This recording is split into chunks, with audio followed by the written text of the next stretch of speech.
Cruel King by Alice Fox. Empire of Sin series, Book 1. Scarlett.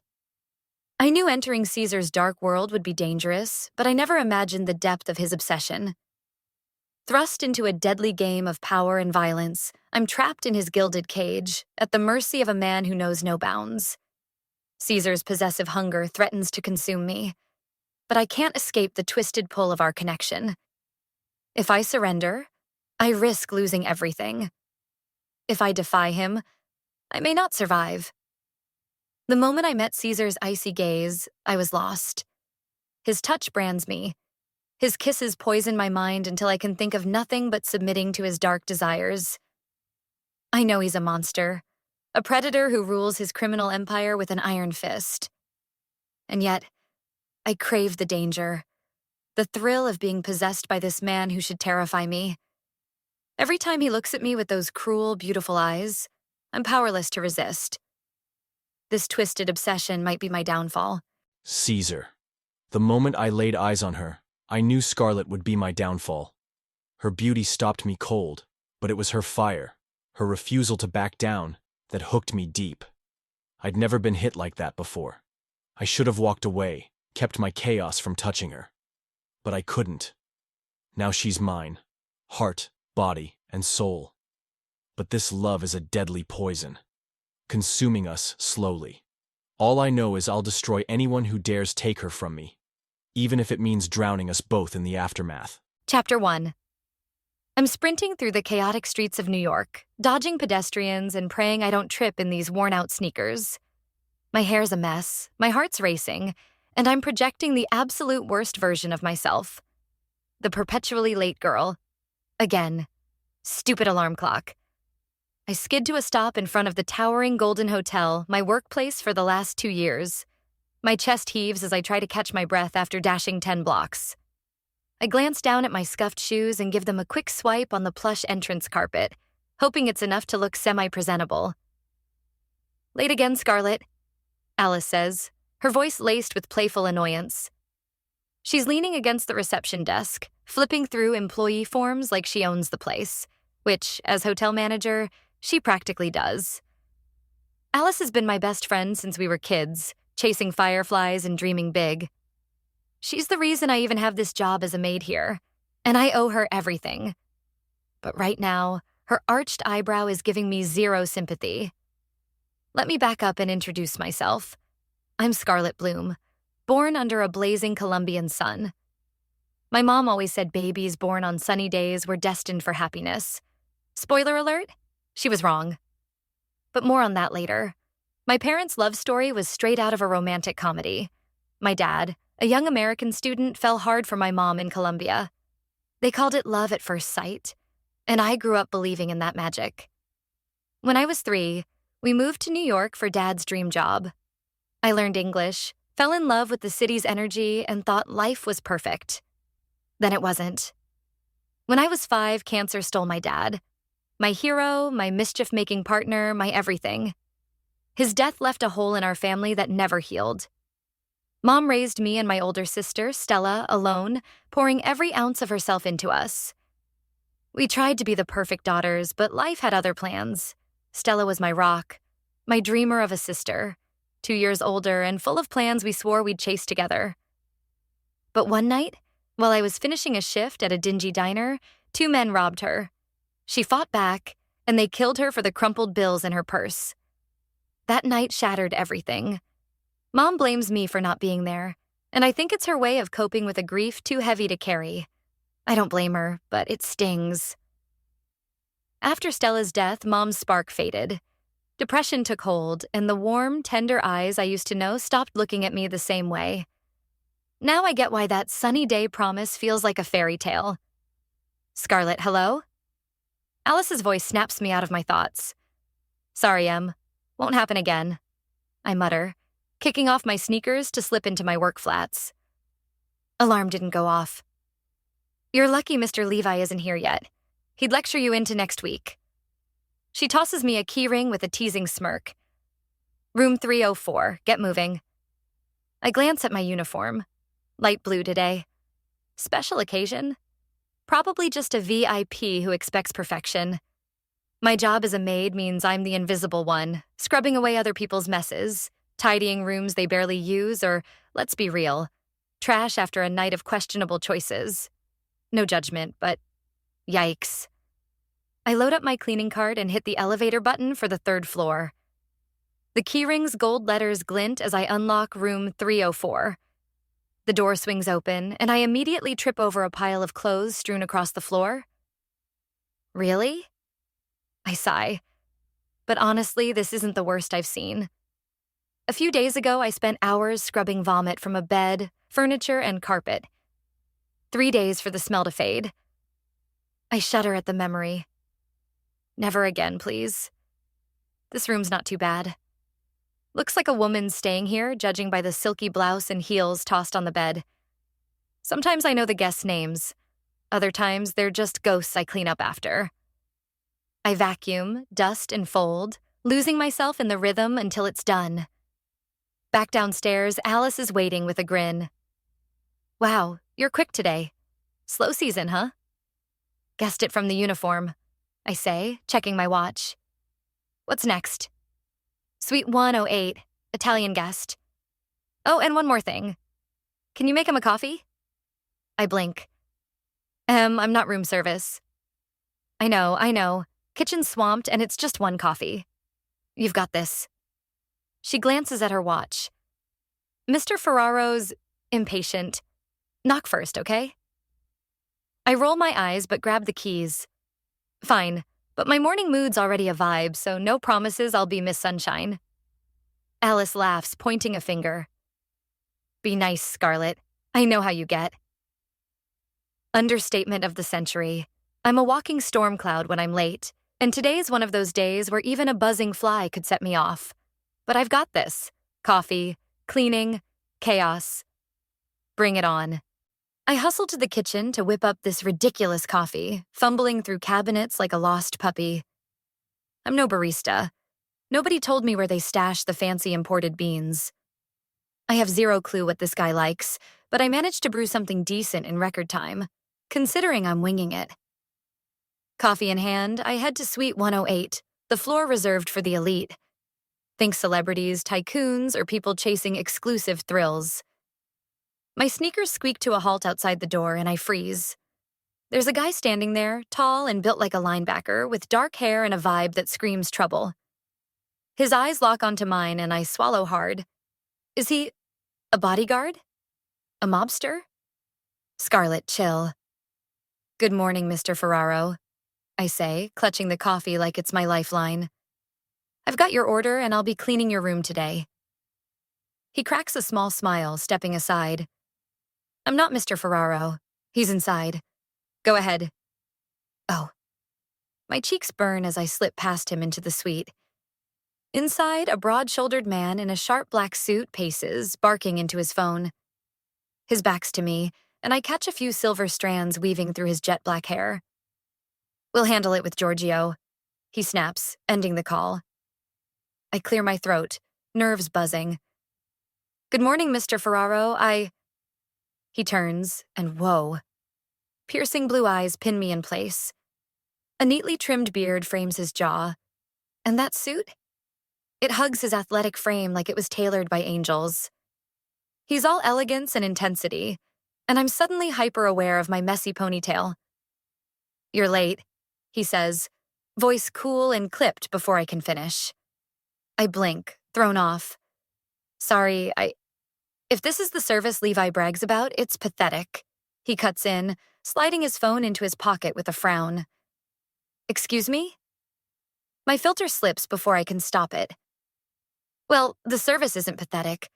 We bust our butts cleaning up after people's messes. Oh no. Did I just... He lets out a low, surprised laugh. Are you calling me trash? His eyebrow arches and there's a glint in his eyes. Amusement, maybe? No, that's not... I stammer, mortified. Relax, he says, waving a hand. I just got here, and this room smells like the last guy's bad decisions. That's why I called for you. I'll take care of it. I promise, desperate to move on. Good. Black duvets? Close the curtains, clean under the bed thoroughly, and make sure it doesn't reek. Capisci? Yes, sir, I mumble, biting back a sarcastic aye. Aye, Captain. He strides out, leaving me alone with the untouched coffee I slaved over. Not even a sip. Rude. Who does he think he is? I grumble under my breath, but get to work, swapping the bedding for those dramatic black duvets. Does he sleep in a cave? Closing the curtains and spritzing the room with cleaner. Honestly, it doesn't smell bad. His cologne lingers instead, a mix of mint and something smoky, like a late-night whiskey. Annoyingly nice. Room done, I lock up and head downstairs to reception, peeling off my gloves with a huff. Alice is there, smirking like she knows something I don't. You didn't warn me about that guy, I say, tossing the gloves aside. Rude, arrogant, and way too bossy. Mr. Ferraro?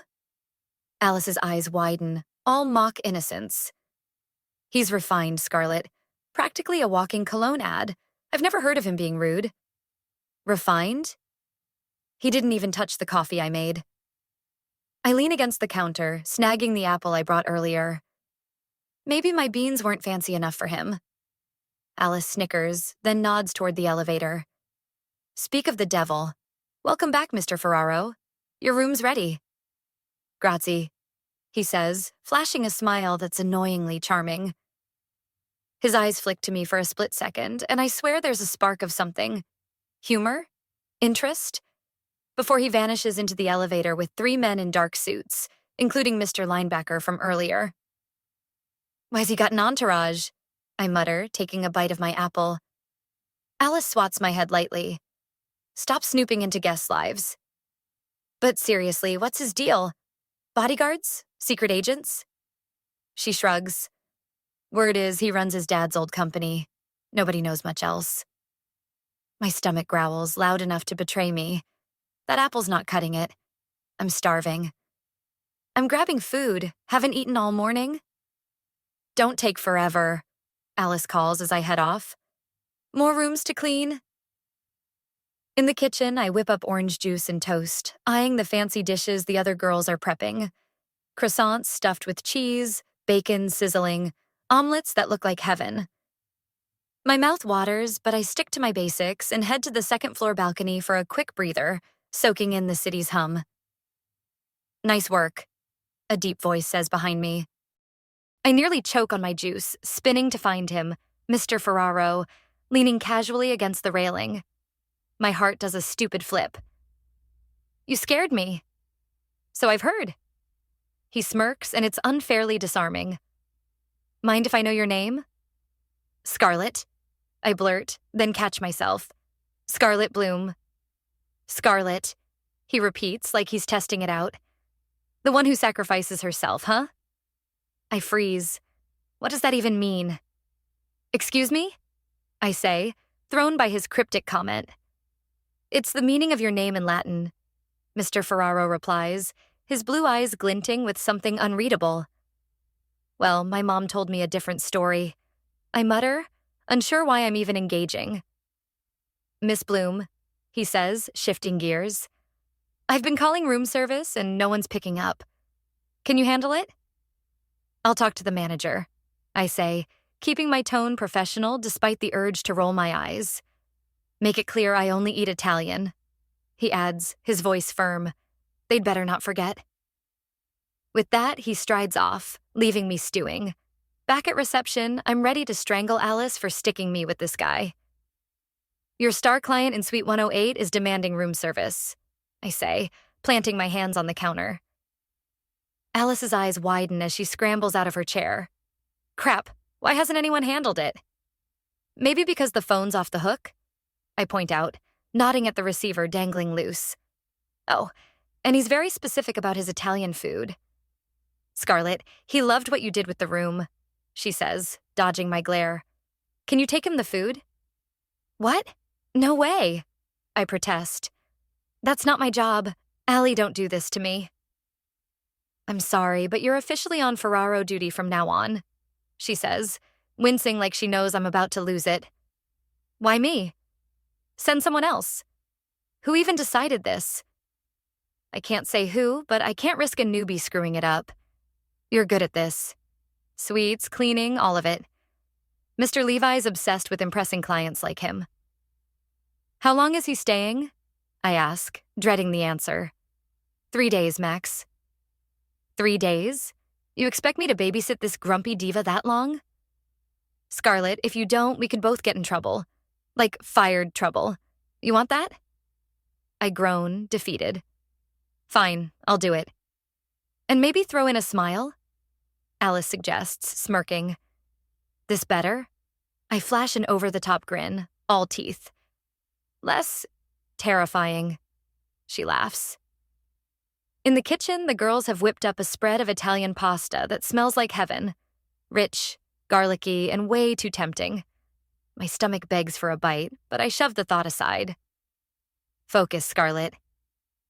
I balance the tray like it's fine china and ride the elevator, praying I don't trip and send it crashing. At Suite 108, Mr. Linebacker's back at the door. Room service? I announce. Hold on. He knocks. Sir, food's here. Let her in. Ferraro's voice calls. Go ahead, miss. Linebacker says, stepping aside. I walk in, setting the plates on the table. Ferraro's glued to his laptop, barely glancing up. Mr. Ferraro, your Italian food as ordered. Leave, he says, not even looking at me. Enjoy your day, I chirp, plastering on the fakest smile Alice has ever seen. Jerk. The same time that I wake up every day since I started at the Golden, I hop in the shower, letting the hot water wash away yesterday's chaos. My black hair goes up into a sleek ponytail, and I throw on my comfiest outfit. Jeans, a loose white tee, and black sneakers that have seen better days but feel like home. As I pass Mom's room, she's sprawled across the sheets, fast asleep. Bye, Mom, I whisper, my voice barely a breath before slipping out the door. The bus ride to the Golden Hotel is quick, and Alice is waiting at reception, dangling the keys to Ferraro's suite like they're cursed. You know the drill, she says. He's not there, if you're wondering. Thank God, I mutter, snatching the keys. Up in Suite 108, I dive into my routine. Fluffing pillows, swapping linens, scrubbing surfaces until they gleam. The bathroom's last, and I'm mopping the tiles when I turn to leave and, oh no. There's Ferraro, mid-motion, peeling off his shirt. My face burns hotter than a summer sidewalk. What are you doing here? He snaps, freezing. I'm cleaning. I stammer, mortified. I thought you were gone. This is the last time you barge in without knocking, he says, voice like steel. Bruno? His bodyguard materializes from nowhere.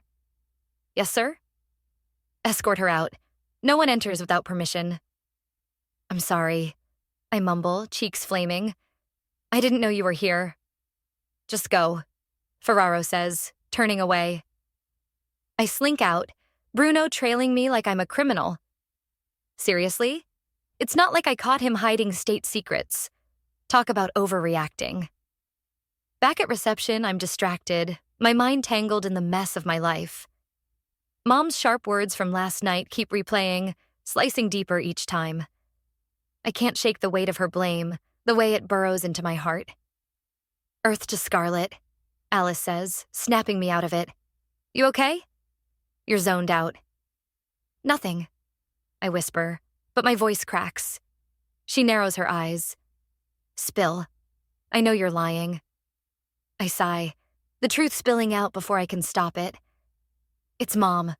She's worse than ever.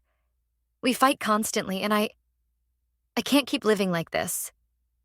I can't believe she's still treating you this way. Alice says, her face softening. You don't deserve it. She thinks Stella's death is my fault, I say, the words heavy. Maybe she's right. Scarlett, no. Alice's voice is firm. Stella's death wasn't on you. She wouldn't want you carrying this guilt. You've been through enough. I don't even want to go home, I admit. But I can't leave her alone. If I could, I'd trade places with Stella in a heartbeat. Don't say that, Alice says, grabbing my hand. You're stronger than you think. Look, we're both off early tonight. Let's hit a bar, blow off some steam. I'd love to, but I'm broke, I say, shrugging. My treat? She insists, grinning. I don't know, Em. When's the last time you went out? I think back. Your birthday. A year ago. Exactly. We're going. No excuses. What about clothes? My wardrobe's a disaster. Alice's eyes light up. I've got you. There's this dress in the hotel's lost and found. Probably left by that model from Fashion Week. It's been sitting there a year, clean and unclaimed. It's perfect for you. What if someone claims it? I ask, skeptical. Psh, they've got a closet full of designer stuff, she says with a mischievous wink. It's yours tonight. At dusk, I meet Alice to try on the dress. It's stunning, sleek, shimmery, and way tighter than I expected. This was definitely made for a runway, I say, tugging at the fabric, hugging my curves. You look amazing, Alice says, clapping her hands. It's squeezing my entire existence, I grumble, but I can't deny it feels glamorous. She tosses me a pair of heels. Final touch, you're ready. What about you? I ask. She pulls a chic black dress and sneakers from her bag. Always prepared, she says with a grin. You're insane, I laugh, and I love you for it. Tonight we're hitting an exclusive spot, she says. We've earned this. A taxi drops us at a trendy bar with a killer view of the city. We snag a table near the bar, the music pulsing around us. So, Alice says, leaning in, what's the deal with Ferraro? I groan. He freaked out because I walked in on him, thought he was out. You said he wasn't there. I didn't see him come back, she says, laughing. I hear he's tight with Mr. Levi. Maybe that's why he's such a big deal. Got a wife? No clue, I say, sipping water to dodge the topic. Nothing weird in his room? Like, couple stuff? What, like condoms and lingerie? I tease. I just clean, Allie. Besides, he's got the charm of a grumpy cat. Grumpy but gorgeous, she says, smirking. Italian, elegant, total night vibes. Can we not talk about Ferraro and just have fun? I plead. Fine, she says, raising her hands. Margarita? Yes, please. Alice orders our drinks, and soon we're sipping margaritas, laughing over old memories. After a bit, we hit the dance floor, swaying to a catchy beat, my worries melting away. For the first time in forever, I feel light. Hey, wanna dance? A guy asks, stepping too close in the dim light. I'm good with my friend, thanks, I say politely. Come on, the music's great, he presses, grabbing my arm. My smile drops. I said no. He doesn't let go, his hand grazing too low and my blood boils. Don't be difficult, he says, smirking. Get your damn hands off me, I snap, wrenching my arm free from the creep's clammy grip. I just want to dance, he slurs, leaning in too close, his breath reeking of cheap liquor. And I said no. I shove him hard, my heart slamming against my ribs. Let go. Before I can swing, a familiar voice slices through the thumping music. The lady said no. Ferraro, he steps forward, all sharp suit and coiled power, his blue eyes glinting like ice under the bar's dim lights. The creep scoffs, puffing up. Who are you? Butt out. Ferraro's smile is slow, almost predatory. You want to know who I am? He grabs the guy's hand, twisting it with a flick of his wrist. The creep yelps, doubling over. I'm the devil if you don't leave her alone. The guy stumbles back, pain wiping the smirk off his face, and scrambles into the crowd.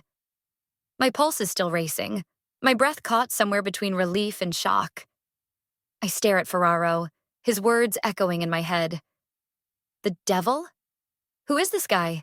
Chapter 2. Get out of here, Ferraro growls, tightening his grip on the creep's wrist. Fine, I'm going. The guy yelps, his face twisting in pain. Ferraro releases him and he bolts into the crowd like a scared rat. I glance at Alice, who's staring wide-eyed, as stunned as I am. My heart's still hammering, and I'm not sure whether to thank Ferraro or run.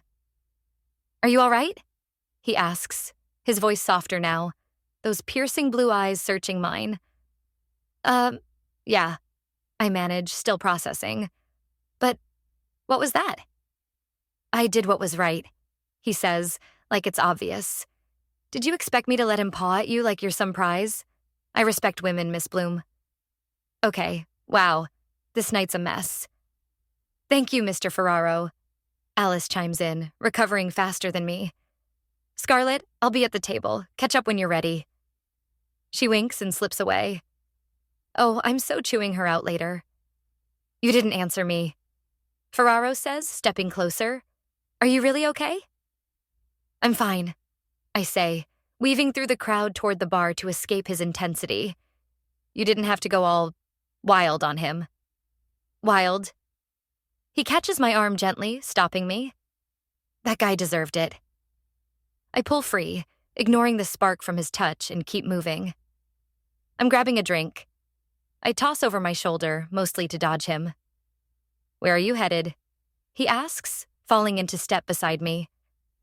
To the bar, I lie, hoping he'll back off. I'll join you, he says, undeterred. Great. Thanks, Karma. I slide onto a bar stool and the bartender raises an eyebrow. What'll it be? Margarita, I say, then freeze when he adds, Gotta pay up front, miss. Shit. My wallet's empty and Ferraro's right there watching me squirm. Well, he says, one brow arched, a faint smirk tugging at his lips. I'm good, Mr. Ferraro, I blurt, desperate to save face. Thanks for everything. You can't pay, can you? He says, cutting through my bluff. I swallow hard. I've got it, he tells the bartender. Whatever the lady wants, all night. And for me, a Jack Daniels. Right away, sir, the bartender says, sliding my margarita over. Mr. Ferraro, I can't accept. I'm treating you and your friend tonight, he interrupts, leaning back with that effortless confidence. Consider it a thank you for the stellar service at the hotel. Must be tough dealing with all those guests. The bartender hands him a bottle and Ferraro pours a glass, downing it in one smooth gulp. I didn't introduce myself properly before, he says, his tone lighter. Caesar Ferraro. He flashes a smile that's equal parts charm and danger.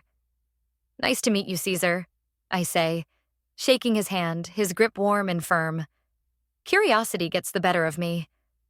Can I ask something? Go ahead. What do you do? Mr. Levi doesn't vouch for just anyone.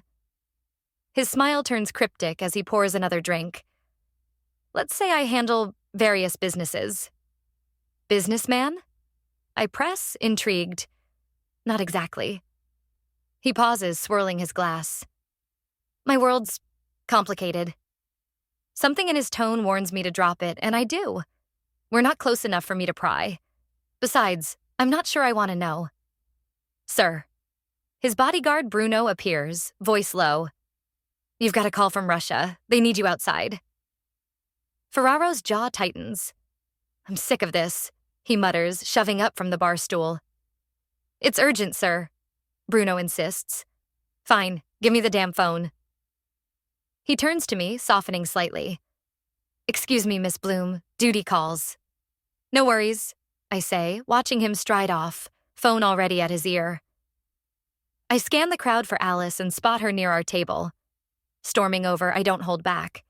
You're the worst. You ditched me with him. She grins, unapologetic. You didn't look like you minded. Told you he's a gentleman. Gentleman? I was mortified. I huff. This night's a disaster. Oh, please, she says, nudging me. Ferraro's hot as hell, Scarlett. Anyone would kill to catch his eye, including me if I didn't have Richard. But that guy? He's into you. Did you see how he handled that creep? Into me? I scoff, sipping my margarita. He's just intense. He just stepped in to help, I say, brushing off Alice's swooning. She smirks. That's one hell of a man. Before I can roll my eyes, gunfire erupts. Sharp, deafening cracks that shatter the bar's vibe. Screams pierce the air as people shove and stumble, a frantic herd with nowhere to go. My stomach drops. What the hell is happening? Alice yelps, her voice trembling. The bar turns into chaos, a sea of bodies crashing against each other. I lose Alice in the blur, my heart pounding as I'm jostled by strangers. Alice! I shout, my voice swallowed by the panic. Alice, where are you? I can't see the shooters, just hear the shots ringing out. My legs itch to run, but the crowd's too thick, the exit's too far. Fear claws at me, and I'm frozen, scanning for a way out. A strong hand grabs my arm. No, don't touch me. I snap, bracing for the worst. This way, Ferraro says, his voice calm but firm, pulling me through the chaos. Follow me. I don't argue, trailing his broad, athletic frame as he cuts a path forward, tall enough to spot the exit. His presence is a lifeline, and I cling to it. Make way, he barks, shouldering through the crowd until we reach Bruno, his bodyguard. Bruno, get her outside. Ferraro orders. Yes, boss. Wait. I grab his sleeve, desperate. My friend, she's still in there. She might have gotten out, he says, eyes scanning the madness. Stay with Bruno. I've got something to handle. Handle? I stare, incredulous. You're going back in there? Are you insane? He doesn't answer, just vanishes into the fray. What is wrong with him? This way, miss. Bruno says, guiding me toward the exit. Outside, the air buzzes with nervous chatter. People huddle, trading wild theories. It's the Mafia, someone whispers. Had to be. Mafia? In a bar like this? My mind reels, but I shove it aside, scanning for Alice. She's nowhere. Please help me find my friend, I beg Bruno. We wait for Mr. Ferraro, he says, unmoved. He's nuts for going back in, I mutter, pacing. Scarlett. Alice's voice cuts through the noise. She rushes over, face pale. You okay? I nod, relief flooding me. You? Yeah, she says, catching her breath. We both freeze as a figure strides out of the bar. La prossima volta la famiglia sa quanto è grave la situazione. Ferraro snaps, furia laccando il suo italiano. Yes, sir, Bruno replies, unfazed. Ferraro turns to me, his intensity softening. Miss Bloom, you all right? I'm fine, I say, still shaken. Thanks. If you'd like, I can drive you both home, he offers, glancing at Alice. We exchange a look. No need, I say quickly. Just drop us at the hotel. As you wish. He gestures to a sleek black car waiting nearby. The ride's quiet, tension lingering like smoke. At the hotel, we climb out, and I lean toward Alice, voice low. I'm crashing in the laundry room tonight. She nods. See you tomorrow. Mr. Ferraro, I say, turning to him. Thank you for everything. No trouble at all, he says, a faint smile tugging at his lips. I'll head to my room. He disappears down the corridor, leaving me rattled but grateful. Back home, the air's heavy before I even step inside. Mom's on the couch, tears streaking her face, caught in another spiral. Mom, don't cry, I say softly, kneeling beside her. Get away, she snaps, shoving me back. It's your fault. If you hadn't dragged Stella out that night, she'd still be here. Her words stab, familiar but no less raw. Mom, please, you know that's not true. Stella was perfect, she spits, eyes cold. You'll never be her.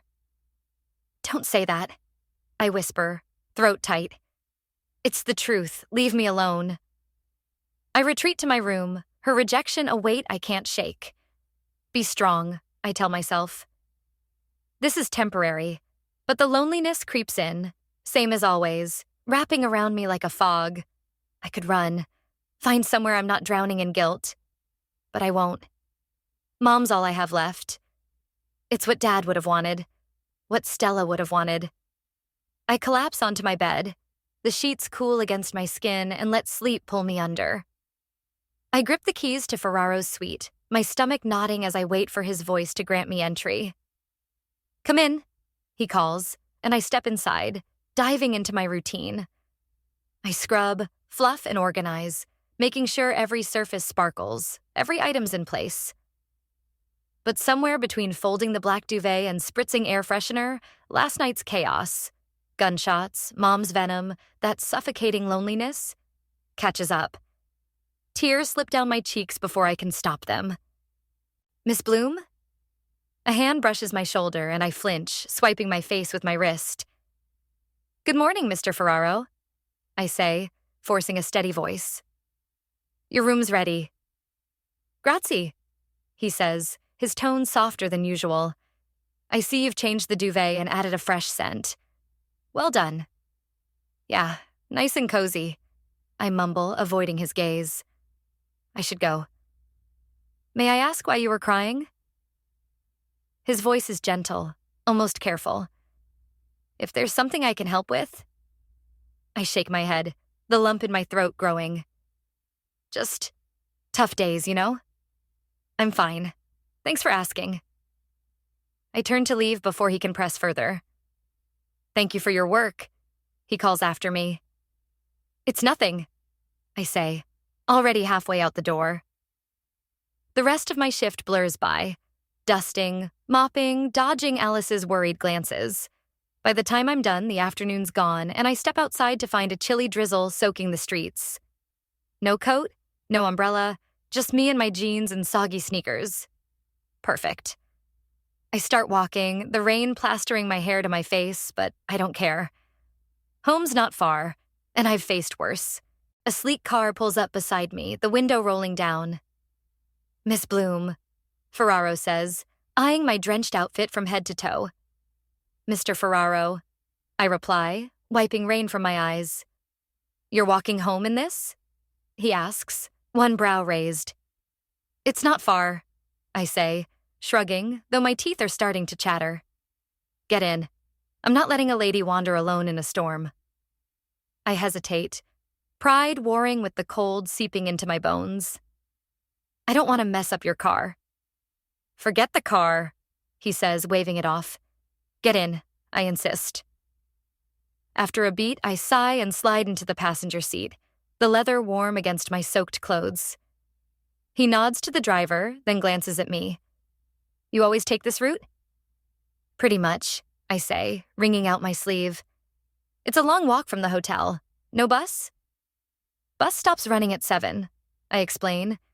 It's past 9, so I walk.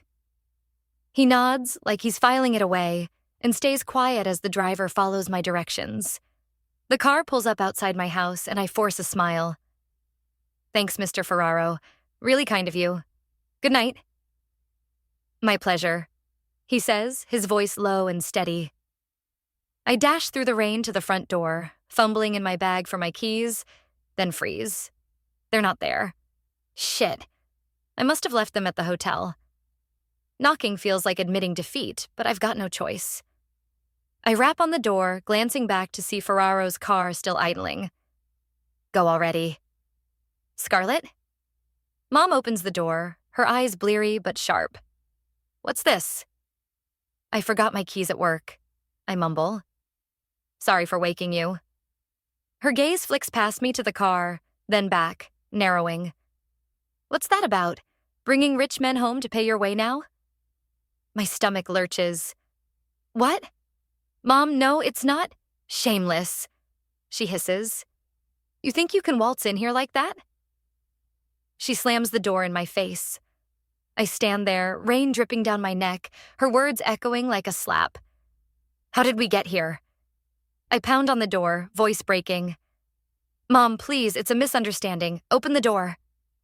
No answer. Just silence and the patter of rain. Everything okay? Ferraro's voice cuts through, low and steady. He's out of the car, standing a few feet away, arms crossed. I spin around, mortified. It's fine, I lie, voice cracking. You can go, I've got this. He doesn't budge, rain slicking his hair. I'm not leaving until you're inside. I open my mouth to argue, but the words die. He's serious, his jaw set like he's ready to wait all night. Miss Bloom, he says, softer now. You're soaked. You can't stay out here. I turn back to the door, my knock's weaker now, the fight draining out of me. The lock doesn't click. Mom's not coming. Don't forget to comment, like, and subscribe if you enjoyed this book. I will be uploading a new book every week. Also, don't forget to comment. I love Mafia romances for a chance to win a copy of the 6-book audiobook bundle, the full series. Chapter 3. Rain pelts me as I stand at my front door, feeling like an idiot for forgetting my keys. I dig out my phone and call Alice. She's my lifeline in moments like this. It rings and rings, but she doesn't pick up. Come on, Allie. My clothes cling to me, soaked through, and Ferraro's car still idles across the street, a sleek shadow in the drizzle. Please, just leave. He doesn't. Caesar steps out, Rain glossing his tailored suit. Probably worth more than my rent. He strides over, unfazed, and before I can speak, he shrugs off his jacket and drapes it over my head like a shield. Get in the car, Miss Bloom, he says, glancing at his Rolex. That door's not opening tonight. My cheeks burn, not from his gesture, but from the mortifying reality of being locked out and pitied. I want to argue, but I'm shivering, and my pride's taking a beating. I trudge to the car and slide into the warm leather seat, dripping and silent. Ferraro settles beside me, calm as ever. You can stay at my place tonight if you'd like. His house? My brain stumbles. The hotel's fine, I say quickly. I'll figure something out. It's late, he counters, voice steady. My home's a better choice. One of his men leans forward. Sir, a woman? Ferraro silences him with a sharp wave. Carlo, when I want your input, I'll ask for it and toss it in a suggestion box. Capisci? Yes, sir, Carlo mutters. Won't happen again. Mr. Ferraro, I try. This is too much. I'm practically a stranger. You've known me for, 2 days? You're a lady with nowhere to go, he says simply. I have empty rooms. It's no trouble. He nods to the driver. Andiamo. I slump back, too drained to fight. The car glides through the city, then climbs into a wooded area where a massive mansion rises like something from a dream. Security guards flank the entrance, their eyes tracking me as I step onto the gravel. I feel like an imposter, small and out of place. Welcome to my home, Ferraro says, leading the way. The interior steals my breath. Gleaming marble floors, golden chandeliers dripping with crystal, walls lined with vibrant Italian paintings. It's art and wealth woven together, like a gallery curated by a mad genius. Men in suits linger in corners, their presence heavy, almost unsettling. Who needs this many guys in their house? Ferraro guides me up a sweeping oak staircase to a door. He opens it, revealing a room that could belong to royalty. White and gold, with plush bedding and delicate details. Do you like it? He asks. Like it? I'm floored. It's gorgeous, I manage, voice small. I hope you'll be comfortable, he says. You're my guest tonight, Miss Bloom. My duty is to make you feel at home. This is way too much, I say, guilt gnawing at me.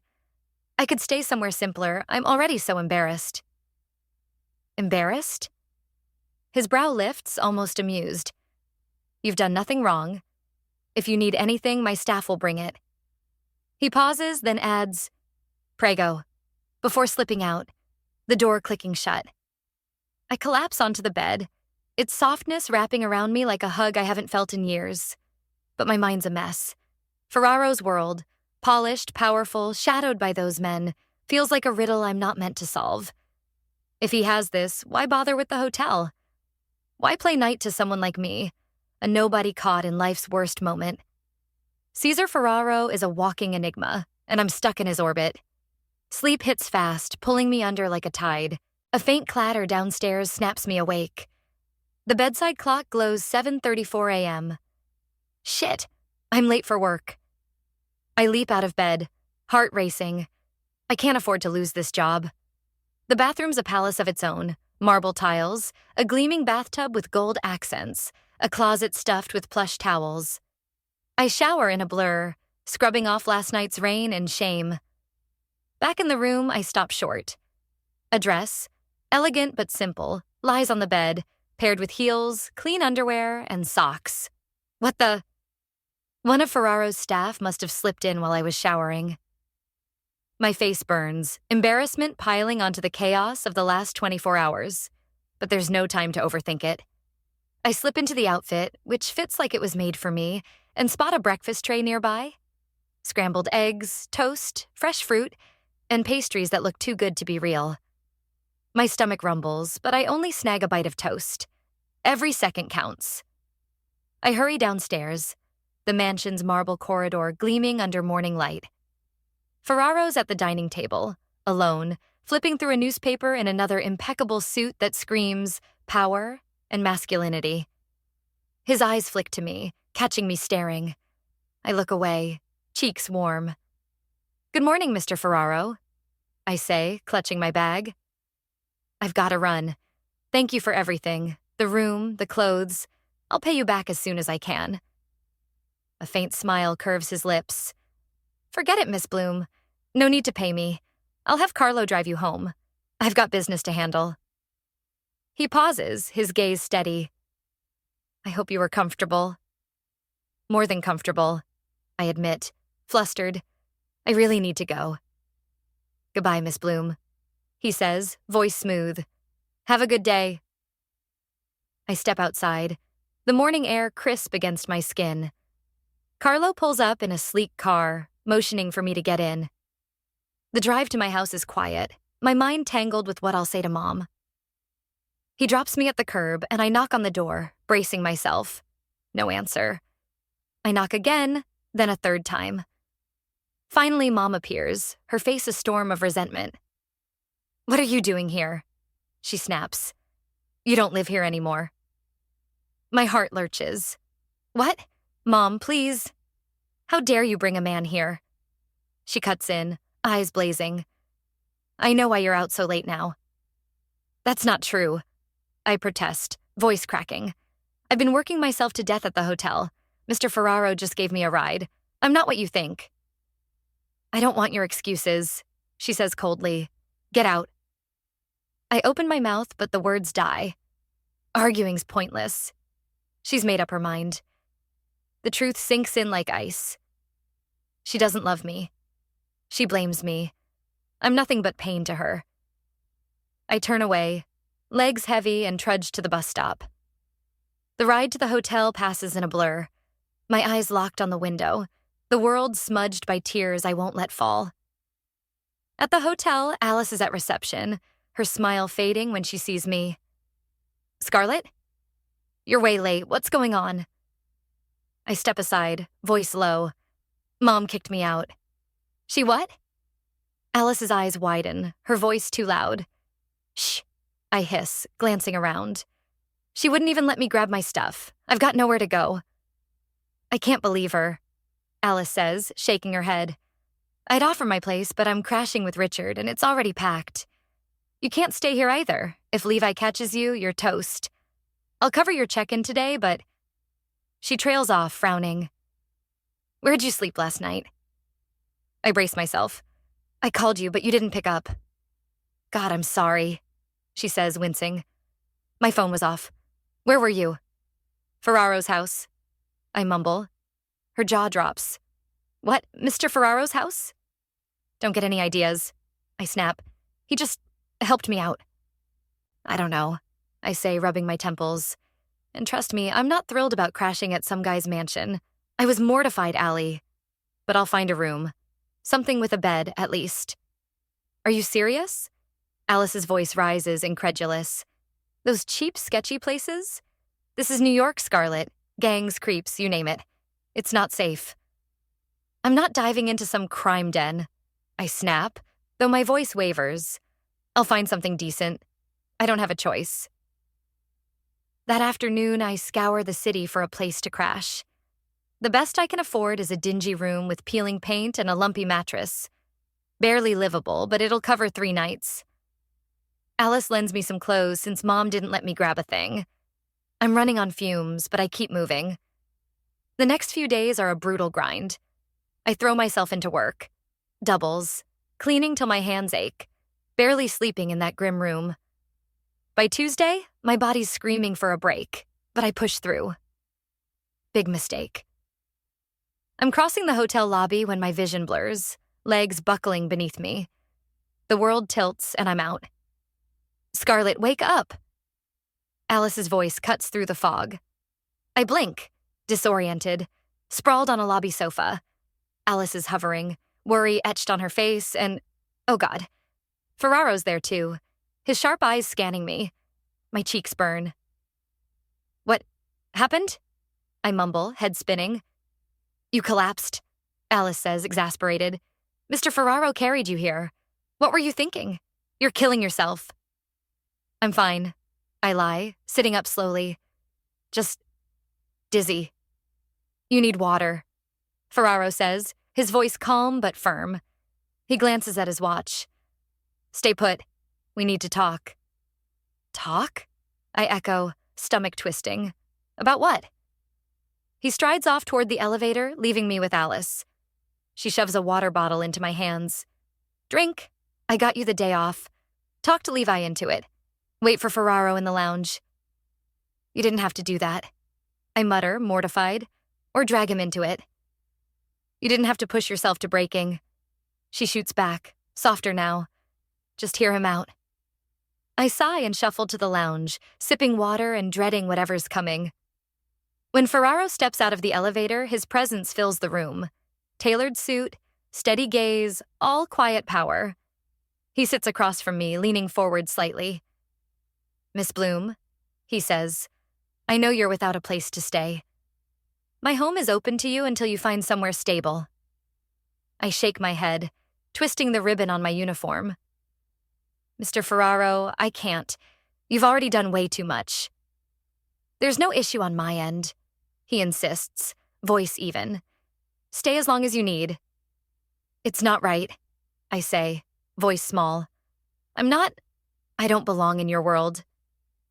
"For me, it's right," he says simply, a faint smile breaking through. I hesitate, trapped by my own dead ends.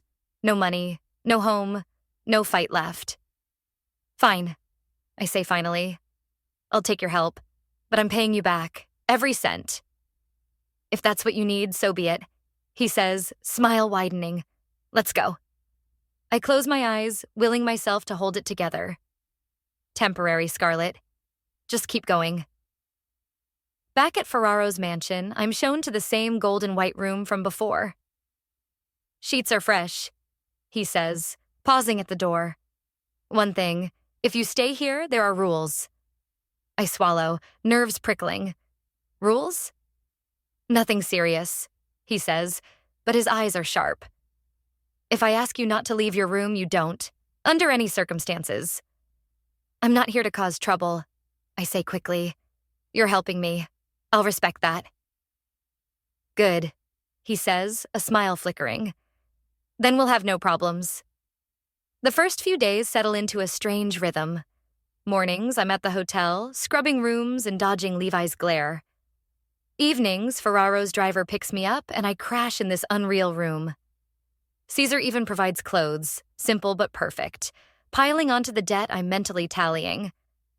I spot him at breakfast sometimes, alone at that grand dining table, newspaper in hand. He's all business, no hint of anything off. Just a wealthy guy with a knack for saving strays like me. Until tonight, a knock jolts me from bed. I open the door to find Caesar, his face unreadable. "Don't leave your room tonight," he says. "That's all. Good night, Miss Bloom." "Good night," I reply, uneasy. I lie back down, but sleep won't come. Laughter drifts from downstairs. Deep, rowdy, punctuated by thuds and clinking glasses. Curiosity tugs at me, sharp and reckless. He said, "Stay put." But something, instinct maybe, pushes me to move. I slip out, barefoot, and creep down the stairs, hiding behind a marble column. There's Caesar, lounging in a plush chair, a thick cigar in hand, smoke curling around him like a halo. A woman's perched on his lap, giggling while he talks to a tall blonde man with a heavy accent. The room's alive with men. His crew, maybe, drinking and laughing too loudly. Come on, Caesar, the blonde says, smirking. Let me crash here, for old time's sake. No chance, Dimitri, Caesar replies, voice cold. I've cleaned up your messes before, not this time. Please, just one last time. Dimitri pleads, his accent thick with desperation.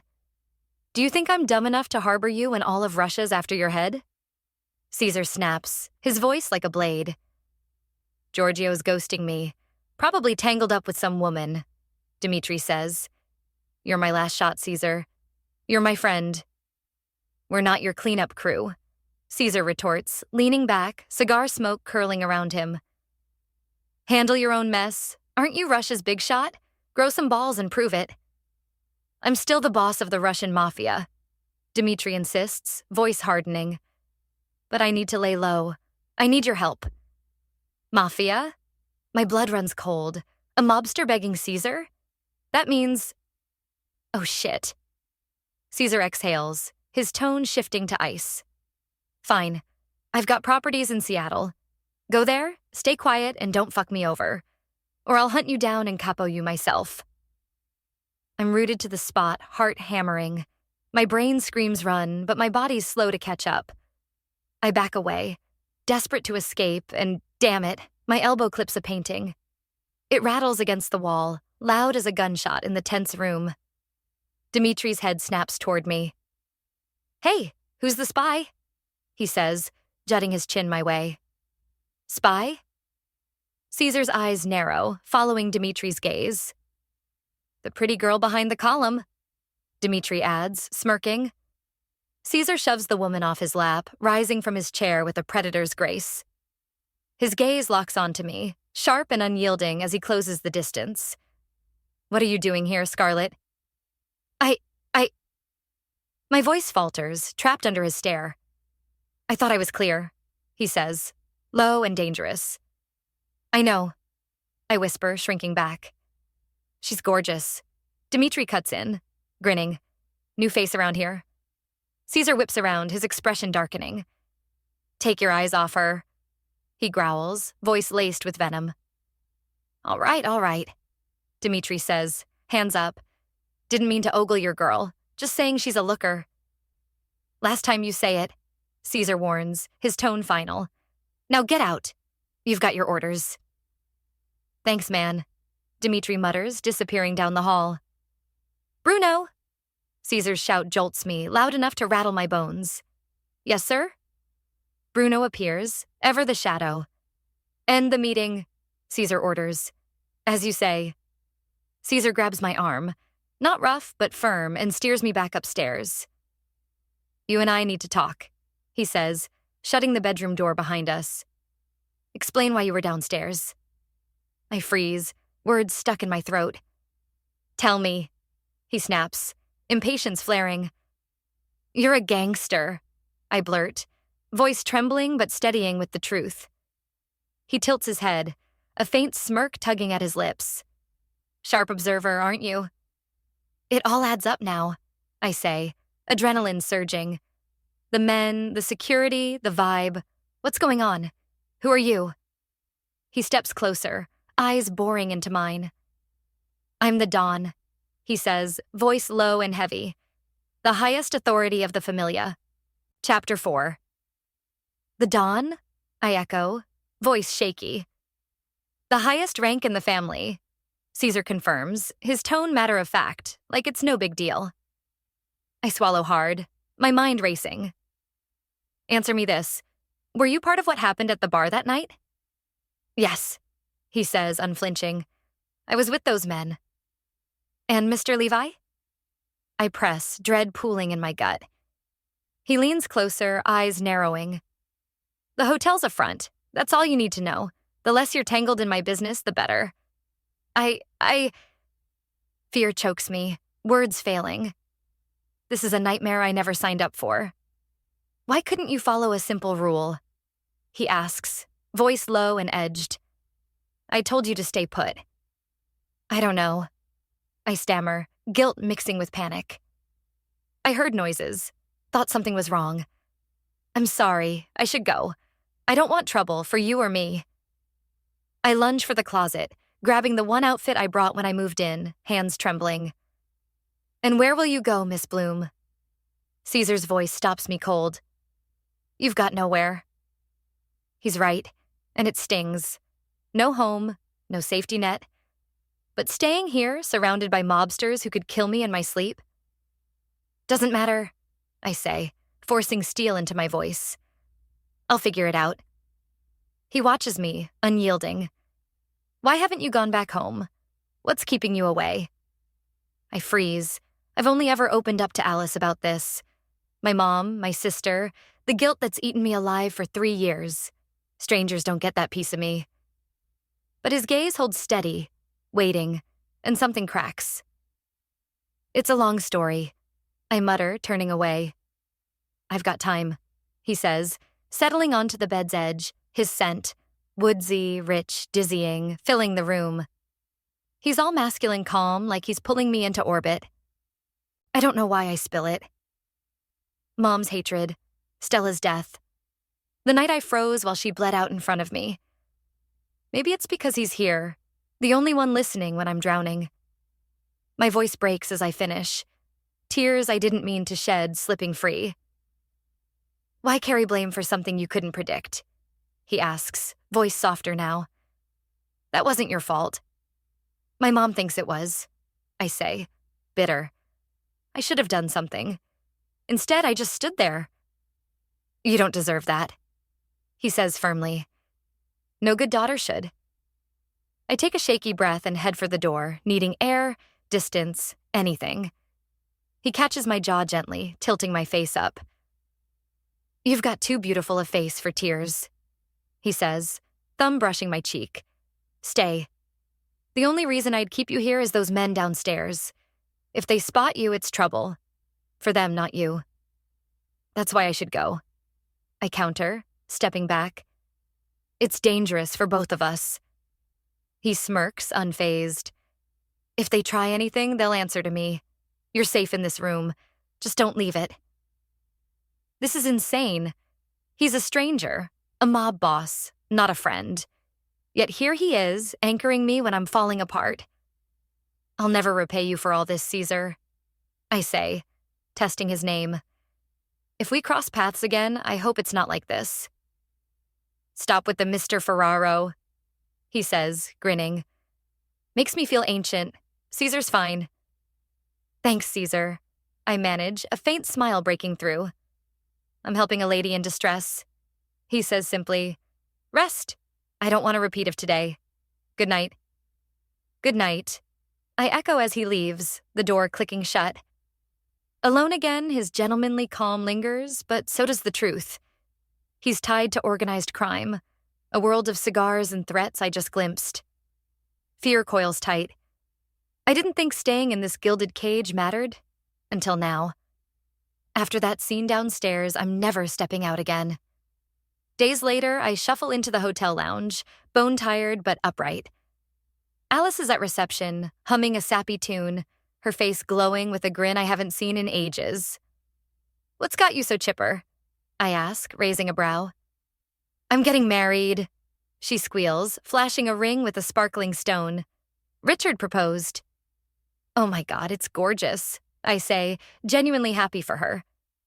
I figured it'd happen after you moved in. Why wait? She says, beaming. Wedding's this weekend. Simple, small.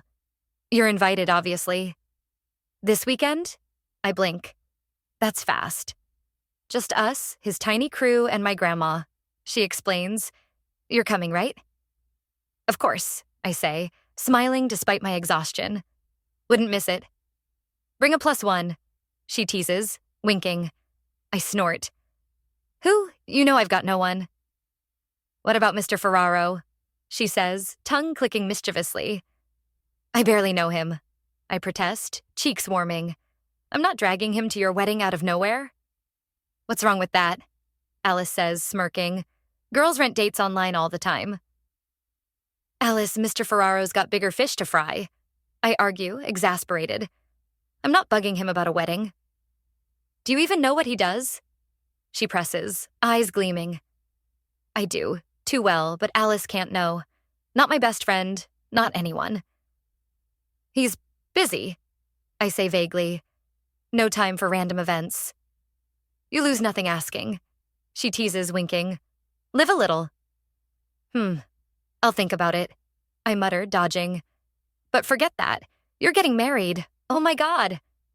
Yes, she squeals, practically vibrating. Still sinking in? Oh, almost forgot. She hands me an envelope with the hotel's stamp. Your pay. You've earned it. Thanks, I say, clutching it tight. I needed this. I'll split it. Some for me, some for Mom. Scarlett, Alice says, voice firm. Tell me you're saving, not handing it all to your mom. I can't just abandon her, Em. I snap, frustration bubbling. Why's that so hard to get? I know she's sick, she says softer, but you're in a mess too. You need an apartment.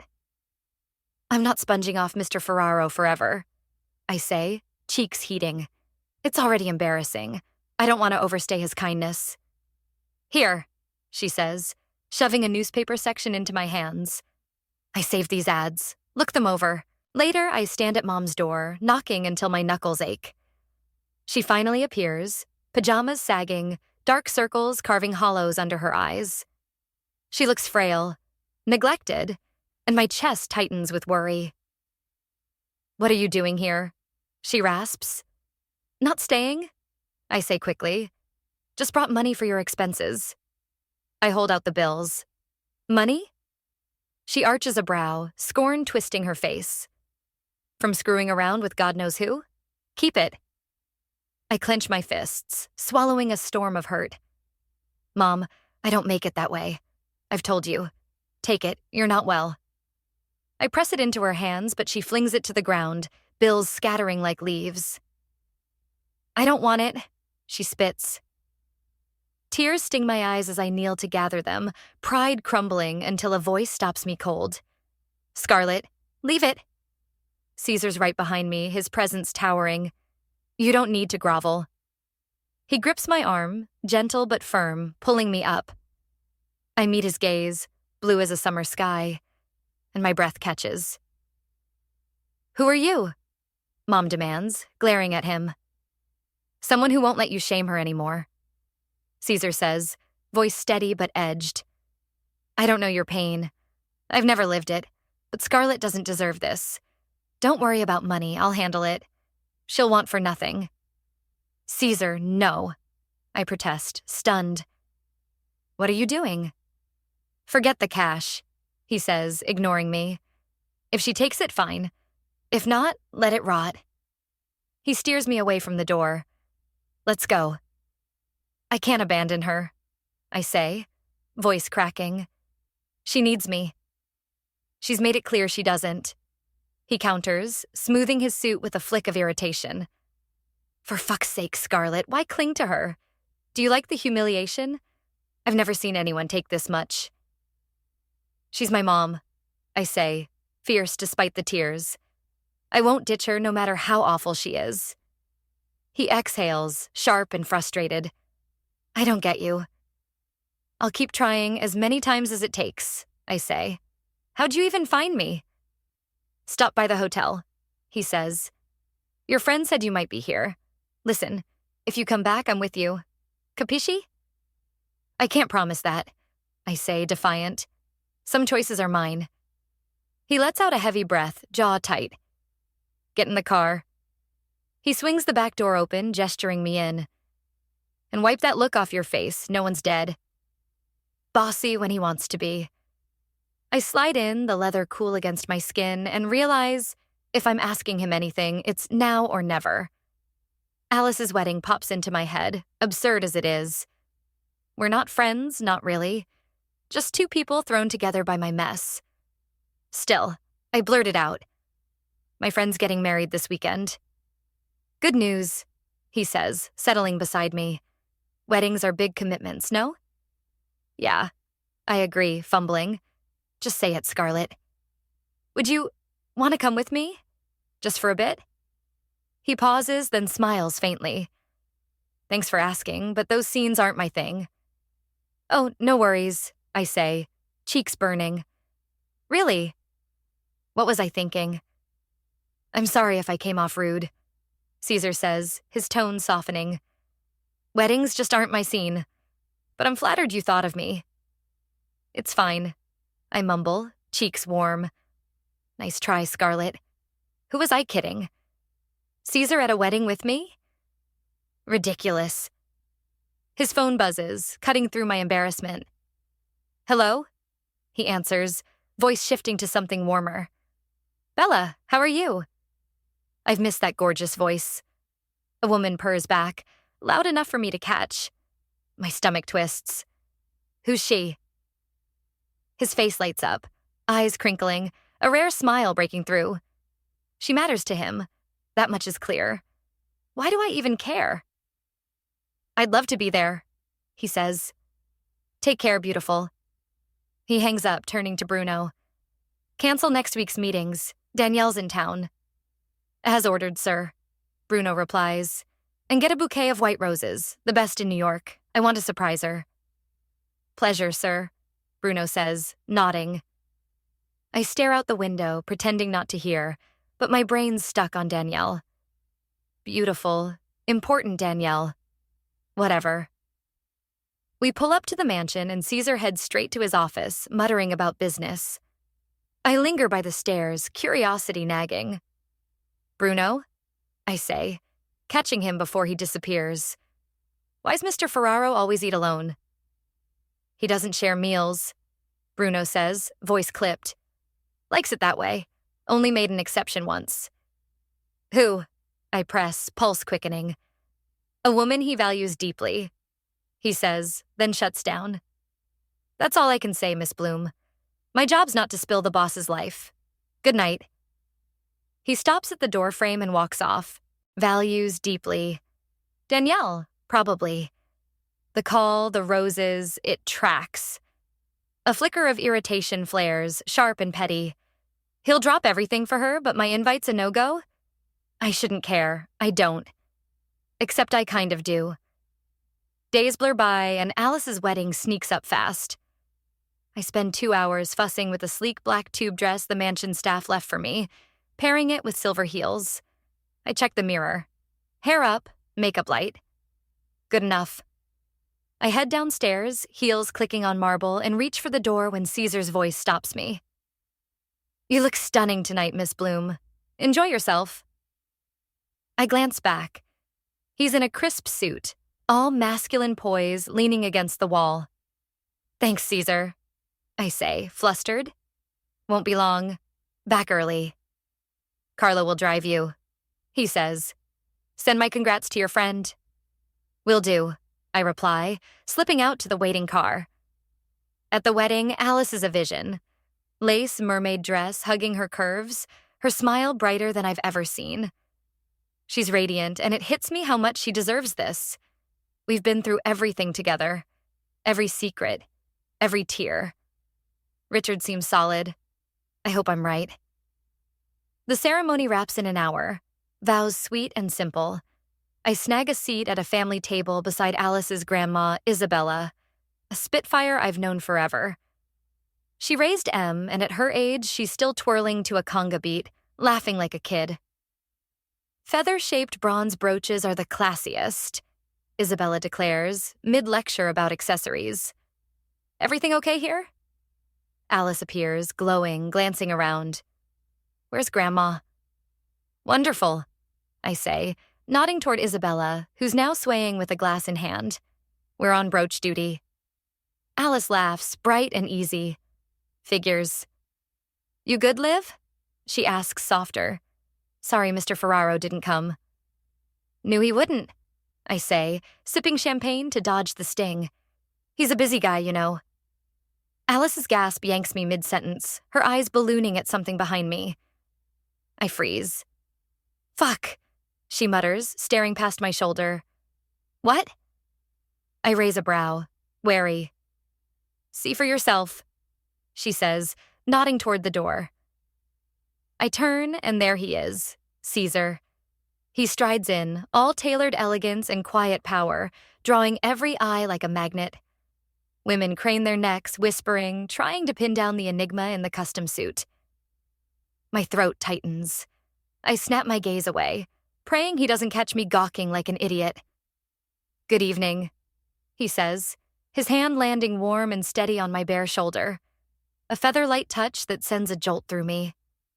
I mute, tongue-tied. "Ladies," he continues, addressing the table of elderly women beside me.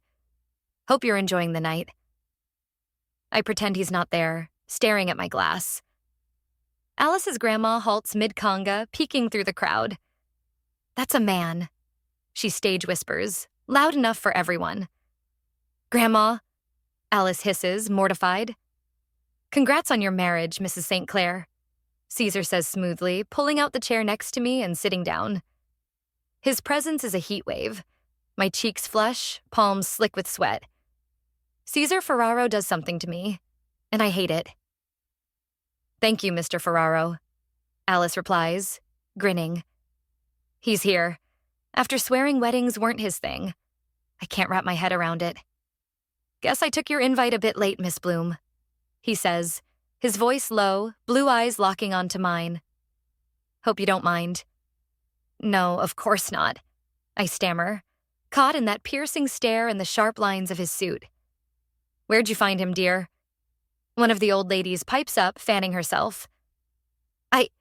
I start, floundering. "Allow me." Caesar cuts in, taking her hand with a gallant kiss. "Caesar Ferraro." He charms each woman at the table, leaving them giggling and flustered. "Ferraro?" Another chimes.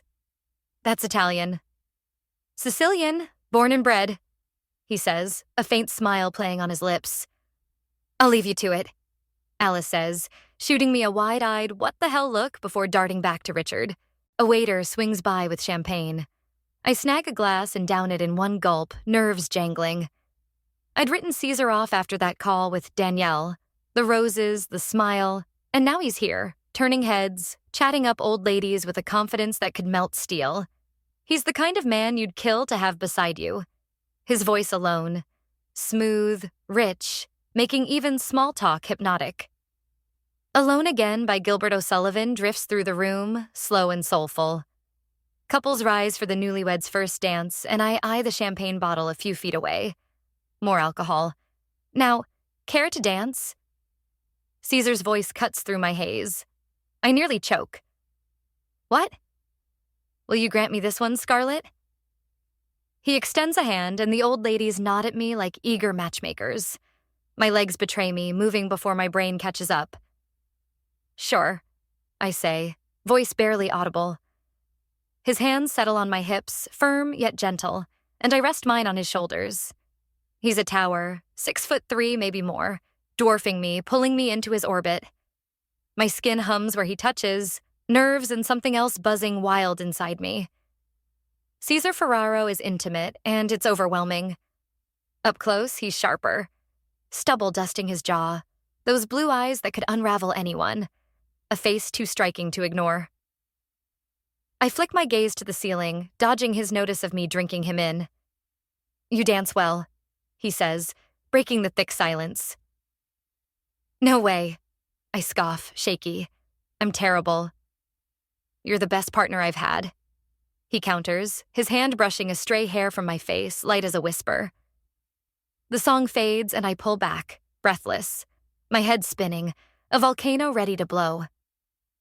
"I'll be back," I mumble, bolting for the edge of the room. I need air, space, anything to process the chaos he's stirred up inside me.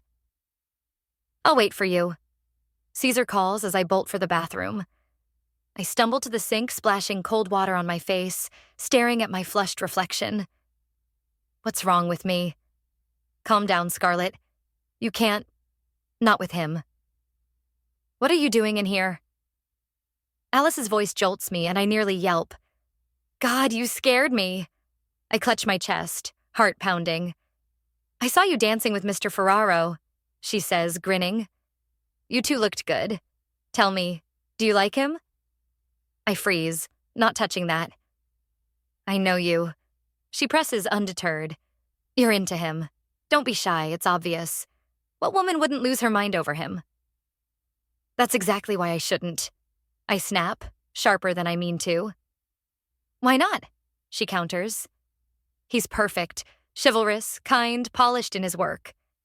He's not for me, Em, I say, firm but shaky. Another woman? She guesses, eyes narrowing. Stop asking. I cut her off, turning away. Fine, no more grilling, she says, grabbing my hand. Come on, back outside. The wedding winds down and I ride back to the mansion with Caesar. Silence stretches between us, thick and heavy, his focus glued to his phone. I shift, restless. The wedding was beautiful, I say, breaking the quiet. Your friend glowed, he replies, voice softening. Reminds me of my mother. She wed my father in a Sicilian cathedral, 18 to his 23. She was so young, I say, surprised. She loved him, he says, a faint smile tugging his lips. He was her everything. Still is. Where's she now? I ask, curious. Italy. I visit when I can. Sir? Bruno cuts in, tense. We've got a tale. Caesar's hand slides to his jaw, eyes hardening. Stop the car. He orders the driver. Scarlett, get out. Take the other one. What? I blink, confused. It's an order. He snaps, sharp and final. Go. My gaze snags on the gun tucked into his waistband. Cold. Real. There. My stomach drops. Where are you going? I stammer. We're in the middle of nowhere. We'll shake them, he says, voice low and lethal. I need to know who's dumb enough to tail me. Go. We'll meet at the mansion. Oh, okay. I mumble, scrambling out and into the second car that screeches up. Caesar's vehicle peels off down a side road, vanishing into the dark. The Don'll handle those bastards. One of his men mutters to another, casual as if it's routine. Oh God, what the hell is happening? Don't forget to comment, like, and subscribe if you enjoyed this book. I will be uploading a new book every week. Also, don't forget to comment. I love Mafia romances for a chance to win a copy of the 6-book audiobook bundle, the full series. Chapter 5. I arrive at the mansion with Caesar's men, but I stay outside per his orders, waiting for his car. The night cloaks the place in eerie stillness. Desolate, chilling. A shiver crawls up my spine as headlights slice through the dark, illuminating the road. His car pulls up and Caesar steps out, striding toward us. You okay? He asks, voice steady. I nod, managing a weak, yes. And you? I ask, searching his face. Fine, he says, brushing it off. Handled it. I swallow hard, the gun from earlier flashing in my mind. Let's get inside, he says, leading the way. Before we cross the gates, a guard intercepts him, whispering. Mr. Petrov's waiting inside. Caesar stops cold. Why the hell did you let Petrov in without telling me? His voice is a low growl, venom dripping. My lord, we were just... I don't give a fuck about your excuses, he roars, making the guard flinch. We'll deal with this later. We step into the mansion, and a figure emerges from the shadows. Older, maybe 60, stocky with a smile that doesn't reach his eyes. Instinct screams danger. Caesar, the man says, too smooth. How have you been? Lukian, Caesar replies, irritation lacing his tone. What's this surprise visit about? Just got in from Russia with my daughters, Lukian says, chuckling. Thought I'd say hi to an old friend. I know where this is headed, Caesar mutters. Anya's dying to meet you, Lukian adds, grinning. Scarlett, go to your room, Caesar orders, his voice sharp but calm. I'm still behind him, half hidden by his broad frame. You live with a woman? Lukian's gaze flicks to me over Caesar's shoulder, curious and unsettling. Stay out of my life, Lukian, Caesar snaps, ice in his words. I don't explain myself to anyone. Especially you. Lukian pales, backtracking. Dumb question. Just surprised. The rumors said you lived alone. Caesar's glare cuts to me. I haven't moved. Shit. I don't know this guy, but I'm not sticking around to find out. Good night, I say, voice trembling, and bolt up the stairs, leaving them behind. I can't handle another day surrounded by men like that. Intimidating, unpredictable. I need out. Tomorrow, I'm scouring those newspaper ads for a room. In my room, I peel off the dress and heels, tossing them aside, and slip into soft silk pajamas. I crawl under the sheets, craving the peace of sleep. Sunlight jolts me awake. The bedside clock blinks 7 a.m. Shit, I'm late for work. Panic surges as I leap out of bed, shower in a frantic blur, and grab the first clothes I see. Sweatshirt, jeans, white sneakers. I race downstairs, but the dining room's empty. No Caesar, no one. The mansion feels hollow, abandoned. He's probably in his office, but I can't stop to check. Carlo's waiting outside, and I hop in, ignoring his usual scowl. He drops me at the hotel entrance, and I sprint up the steps, weaving through the lobby to the maid's room. The other girls are long gone. Piles of clothes litter the basket, proof I'm the straggler. Damn it. I yank my uniform on, twist my hair into a messy bun, and shove the cleaning cart out the door, right into Mr. Levi's chest. Game over. You're late, Miss Bloom, he says, voice dripping with disdain. I'm sorry, I start, but excuses won't save me. What's wrong with you? He cuts in, furious. Did you think our guests would wait for you to grace us with your presence? That this is acceptable? I blink, stung. He's right, and I hate it.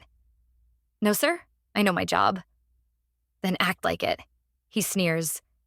You're a maid, here to clean up filth, not prance around like royalty. I drop my gaze, fists clenched, his words a humiliating gut punch. I understand, I mutter, biting back the sting. Bruce? A deep voice interrupts, smooth and firm from behind us. Mr. Ferraro, Levi says, turning, his tone shifting to deference. Caesar's voice behind us catches me off guard. How long has he been standing there? Tell me, Bruce, he says, his tone deceptively calm. Do you always treat your staff like this? Servants need to know their place, Mr. Ferraro. Levi replies, smug and unyielding. Caesar's face hardens, a flash of anger breaking his usual control. That's no way to treat a lady. I've always wondered how he keeps that gentlemanly mask when his eyes tell a darker story. She's just an employee. Levi scoffs. She's got to respect her role. You of all people should understand. That's where you're wrong, Caesar says, voice dropping to a dangerous edge. She was your employee. Excuse me? Levi blinks, caught off balance. You heard me, Caesar snaps. She's done here. Scarlett's a close friend, and she deserves better than your garbage. You disappoint me, Bruce. I don't deal with people who get off on trampling others. Mr. Ferraro, I didn't know... Levi stammers, backpedaling. Forget doing business with me. Caesar cuts him off, turning to me and taking my hand. Let's go. I wrench my hand free, stopping him. Wait, I can't do this. I need this job. You don't deserve this, he says, exasperation flaring. What? Is humiliation a hobby now? A skill you've mastered? Enough. I snap, fists clenched. I don't have anywhere else to go, Caesar. Jobs don't just fall out of the sky. I'm rooted to the spot, reeling. What just happened? Scarlett, he says, softer now. Ditch that uniform. It ties you to a shitty boss you don't need.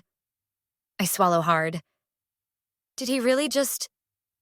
Why the hell didn't you tell me you knew him? Levi's yell echoes as Caesar pulls me toward the exit. I wrench my hand free, stopping him. Wait, I can't do this. I need this job. You don't deserve this, he says, exasperation flaring. What, is humiliation a hobby now? A skill you've mastered? Enough, I snap, fists clenched. I don't have anywhere else to go, Caesar. Jobs don't just fall out of the sky. Did you study anything? He asks, tilting his head. Yeah, I mutter. Hospitality and tourism. His brows lift slightly. Then why the hell are you a maid? Because New York's a grind, I say, bitter. Good offers don't come easy, unless it's creeps looking to prey on desperate grads. He exhales, sharp and frustrated, then locks eyes with me. I'll find you something decent.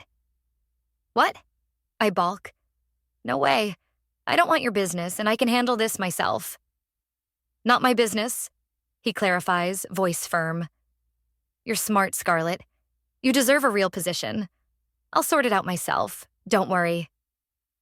I shake my head, resisting. No arguing, he adds, cutting me off with a look that brooks no dissent. Fine. I relent, grudgingly. Okay. Can I ask a favor? He says, shifting gears. A big one. I owe you, I say, shrugging. Anything I can do, I will. What is it? Dinner tonight? Come with me. What? I thought you wanted me away from your shady contacts, I say, wary. Why ask me now? Lukian's not Mafia, he explains. Just a crooked stockbroker. No mob ties. I hesitate.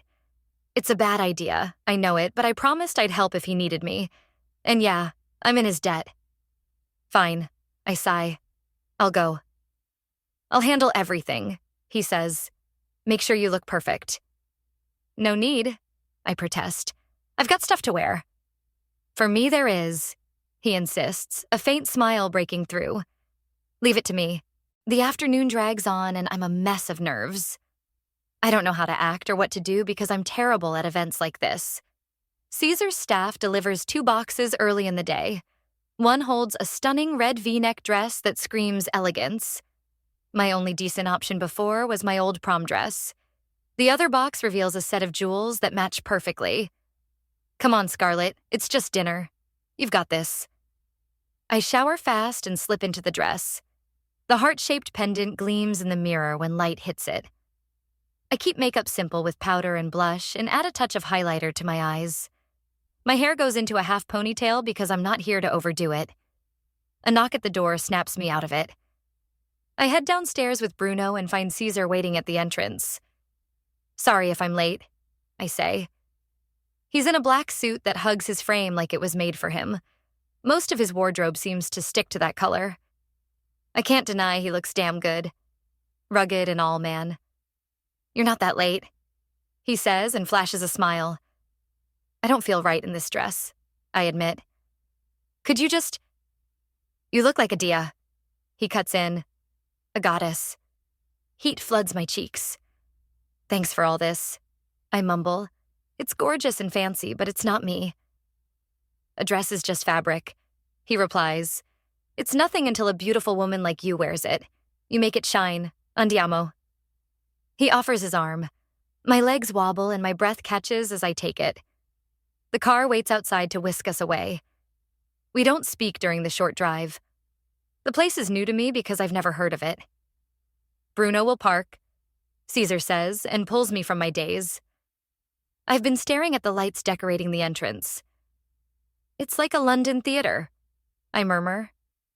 Wait till you see inside, he promises. We step through the doors and every head turns. Men eye him with wariness. Women watch with something hungrier. Imposing fits him to a T. We weave through the crowd until we reach Lukian from last night. He's with 2 blonde women now, young and sharp-eyed. Caesar, welcome, Lukian says and offers a thin smile. He barely glances at me. My daughters, Anya and Tanya Petrova. The blondes swoop in like hawks, their eyes glint with interest.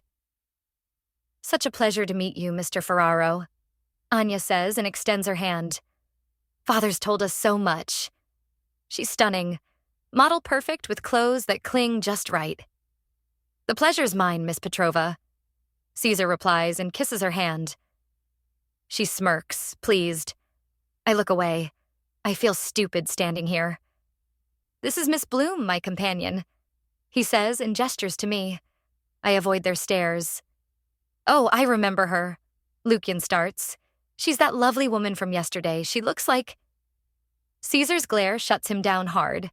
I stay quiet. Anya and Tanya size me up with smirks and disdain in their eyes. Who do they think they are? I'd love a dance, Mr. Ferraro, Anya says and steps closer. Shall we? Of course, he replies.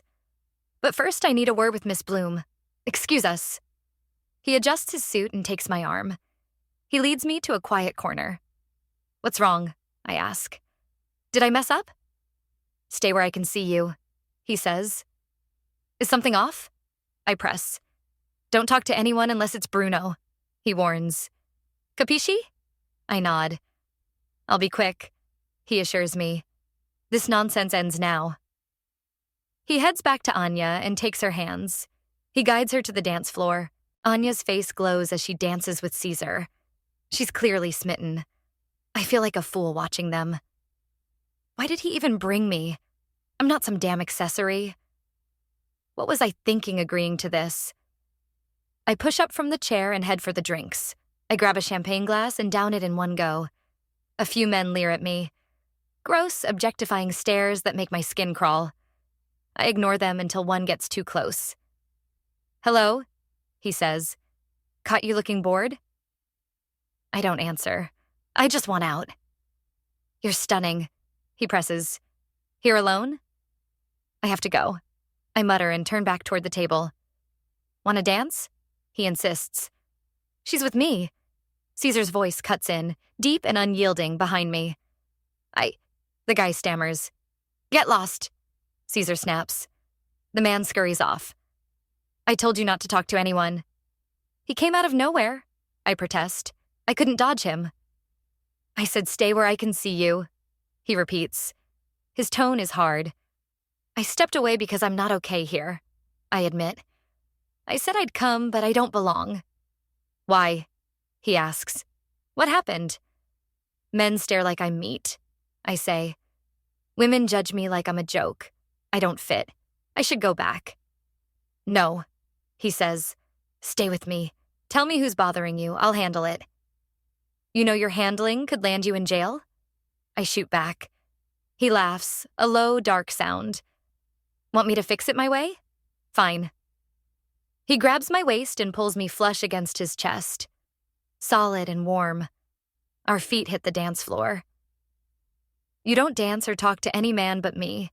This shows them you're off limits. They know who I am. They know how twisted their heads are. Follow me and hold my neck. My body shakes. He's so close I could drown in his scent. Woodsy and intoxicating. But I start. Do it, he orders. I grip his neck and lock eyes with him. His blue gaze pierces through me. He dips his head and presses a kiss to my neck, hot and fleeting. My breath hitches. I can't move. Sorry, he whispers against my ear. I'm a live wire. That single touch unravels me completely. Caesar, I manage. Let me go back to the table. I can't keep this up. No one will hassle you now, he promises. Nobody messes with Ferraro's women. Ferraro's women? I'm not one of your women. Don't forget to comment, like, and subscribe if you enjoyed this book. I will be uploading a new book every week. Also, don't forget to comment. I love Mafia romances for a chance to win a copy of the 6-book audiobook bundle, the full series.